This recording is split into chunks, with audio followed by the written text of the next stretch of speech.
Hello, मैं Satish Kumar. Welcome to my YouTube channel tips India. इसमें मैं आज डिस्कस करने वाला हूँ 11th क्लास की फिजिक्स की second unit kinematics. Kinematics unit किसी भी कॉम्पिटिटिव एग्जाम के पॉइंट ऑफ व्यू से बेहद इंपॉर्टेंट यूनिट है, क्योंकि इस यूनिट से 3-4 क्वेश्चन आपको हर एक एग्जाम में देखने को मिलेंगे।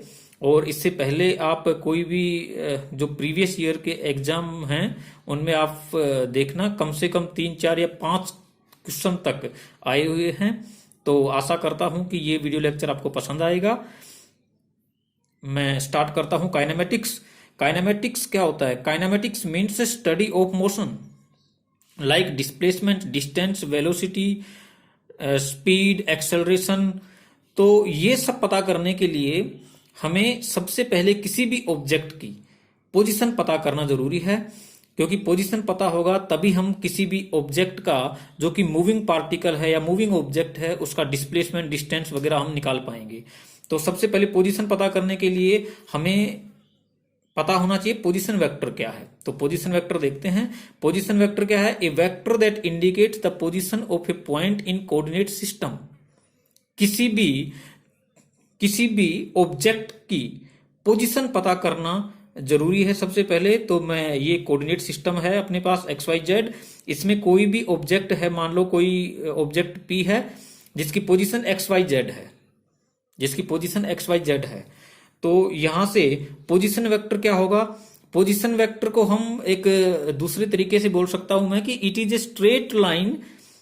Straight line having one end fixed to a body.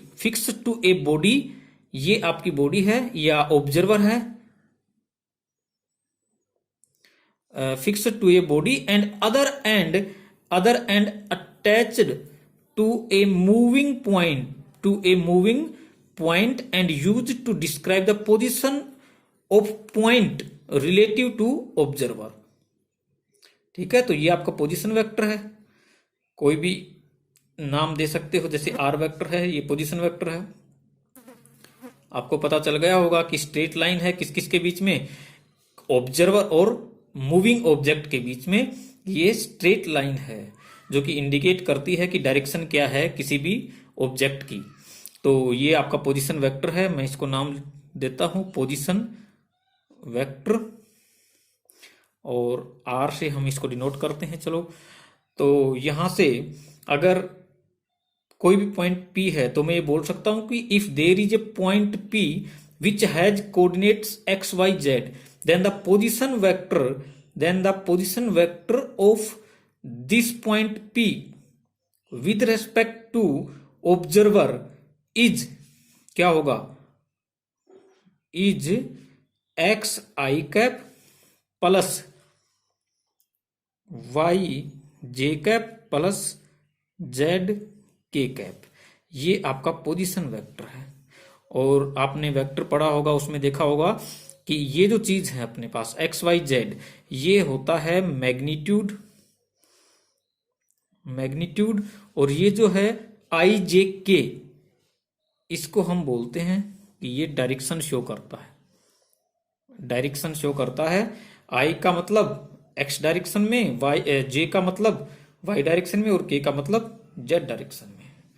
तो ये सब कुछ इसके बारे में था, पोजीशन वेक्टर के बारे में। और पोजीशन वेक्टर को हम एक एग्जांपल के थ्रू और समझते हैं कि मान लो आपके पास यहां कोई रेक्टेंगुलर ग्राउंड है और कोई भी ऑब्जर्वर यहां खड़ा है। कोई भी ऑब्जर्वर, आपको ये चीज ध्यान में रखनी होगी कि ऑब्जर्वर हमेशा ओरिजिन पर होगा।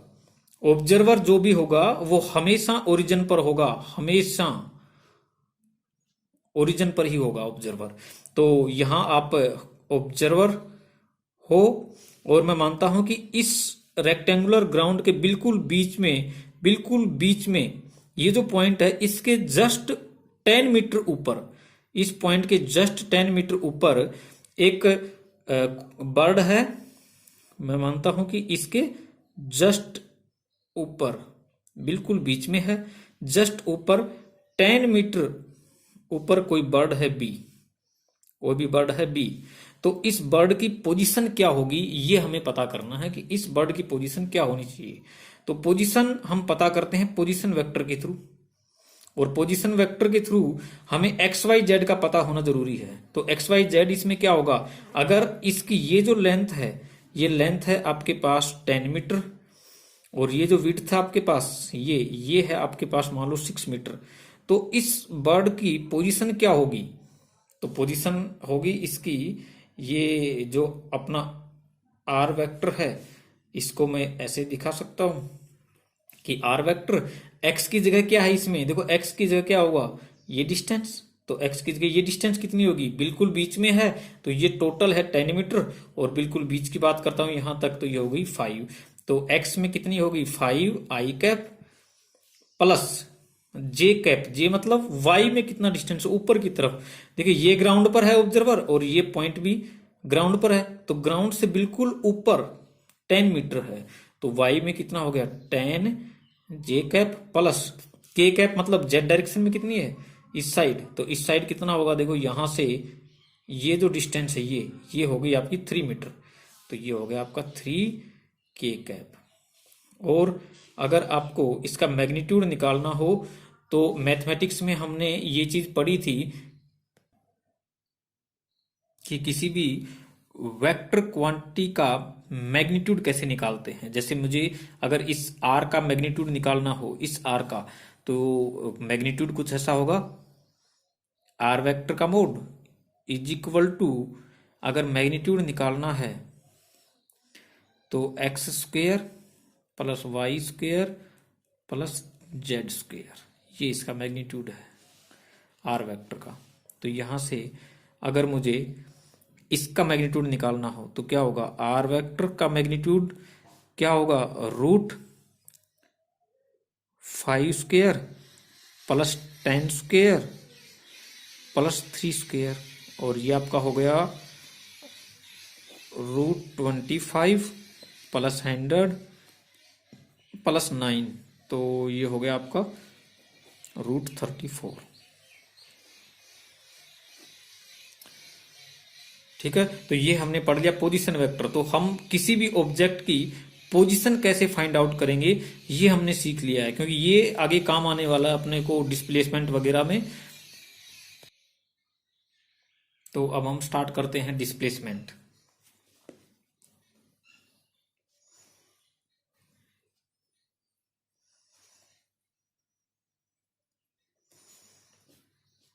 तो डिस्प्लेसमेंट क्या होता है, it is the smallest distance, it is the smallest distance between initial and final position,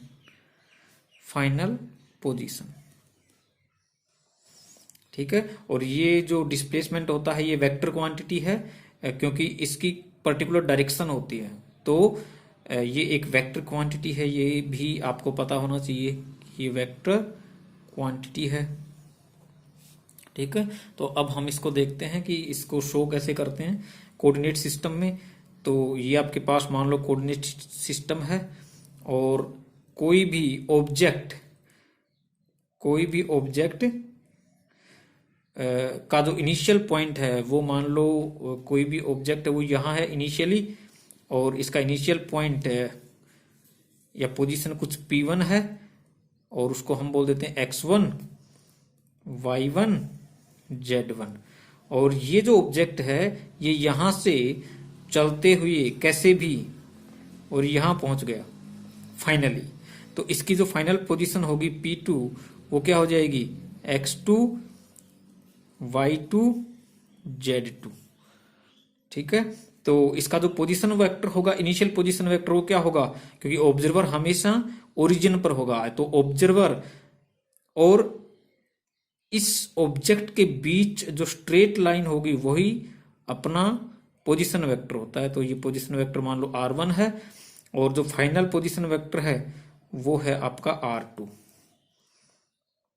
ठीक है, तो जो डिस्प्लेसमेंट होगा वो क्या होगा, smallest distance between any two points, smallest distance between any two points. तो ये जो चीज हो गई आपकी ये वाली, ये तो हो गई आपकी डिस्प्लेसमेंट, डिस्प्लेसमेंट,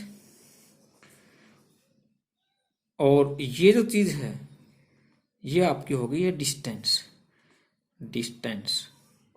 तो मैं यहां से ये बोल सकता हूं कि डिस्टेंस और डिस्प्लेसमेंट में क्या रिलेशन होगा या क्या कंडीशन हो सकती है इन दोनों की। तो दोनों की कंडीशन में जो फर्स्ट कंडीशन है वो मैं मान सकता हूं कि if particle moves in straight line, जब पार्टिकल स्ट्रेट लाइन में मूव करेगा तो क्या होगा। मैं लिख सकता हूं यहां से कि if particle moves in straight line, तो स्ट्रेट लाइन में जब मूव करेगा कोई भी पार्टिकल तो उसकी भी कंडीशन हो सकती है, और कंडीशन है आपकी ये कि if particle does not turn, अगर particle does not turn, turn नहीं करता, तो जो डिस्टेंस है वो इक्वल होगी डिस्प्लेसमेंट के।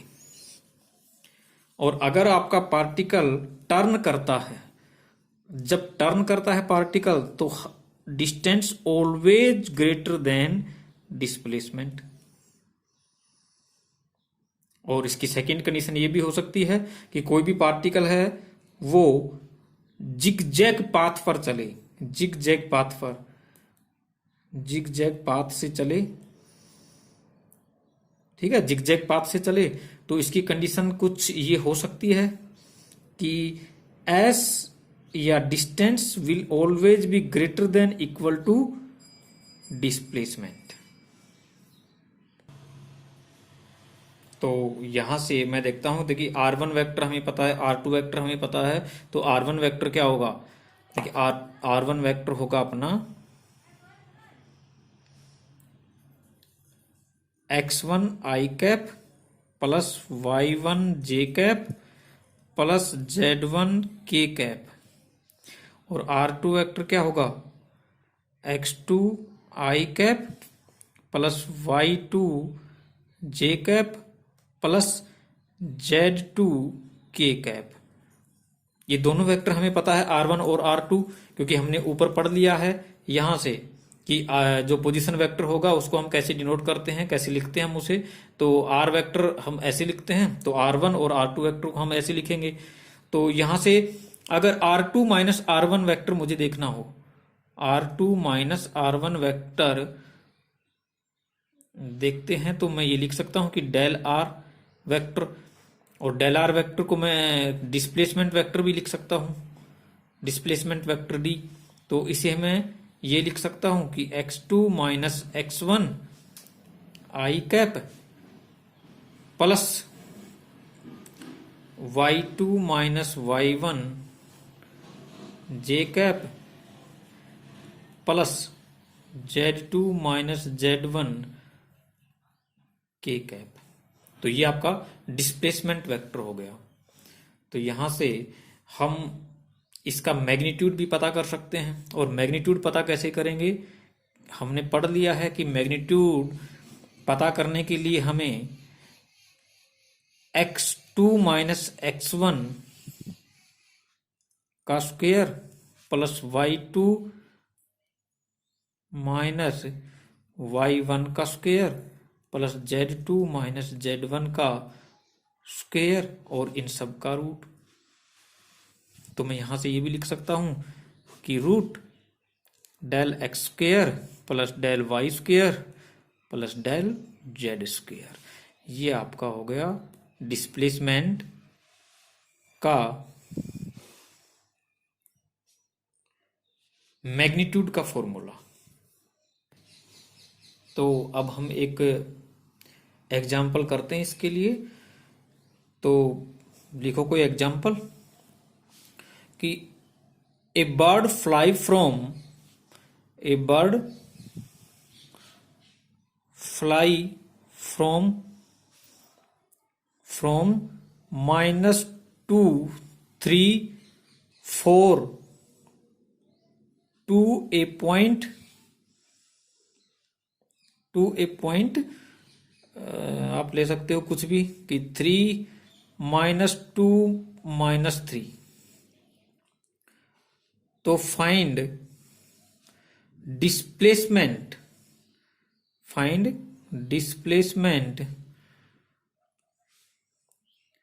ऑफ द बर्ड तो कैसे पता करोगे? आपको पता है कि इनिशियल पोजीशन ये है और फाइनल पोजीशन ये है, तो मैं यहां से इसको लिख सकता हूं कि R1, मुझे पता है R1 कितना है, -2i cap plus 3j cap plus 4k cap, और R2 क्या है? R2 है मेरा ये 3i cap -2j cap -3k cap.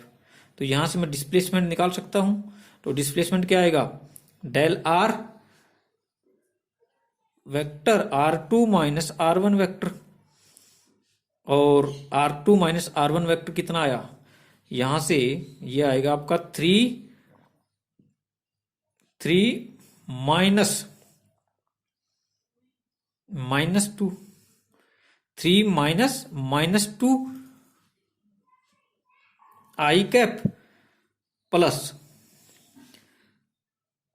-2 -3j cap plus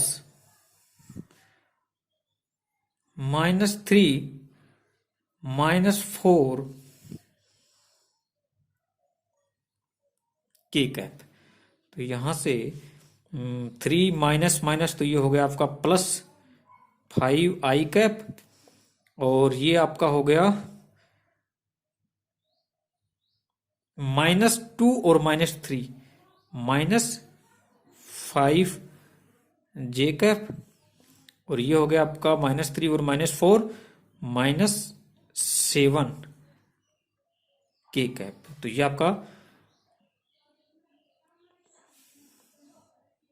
displacement हो गया, और इस डिस्प्लेसमेंट को आप डी से दिखा सकते हो। और अगर आपको डी का मैग्नीट्यूड लेना हो तो मैग्नीट्यूड क्या होगा? ये होगा आपके पास है 5i cap -5j cap -7k cap. तो क्या होना चाहिए? यहां से होना चाहिए आपका 5 स्क्वायर प्लस -5 का स्क्वायर प्लस -7 का स्क्वायर। तो ये हो गया आपका 25 प्लस 25 प्लस 49, और ये आपका हो गया 50 और 49 हो गया आपका 99√99। तो ये आपका आंसर हो गया। ठीक है, तो इससे अगले लेक्चर में हम पढ़ेंगे वेलोसिटी और स्पीड के बारे में।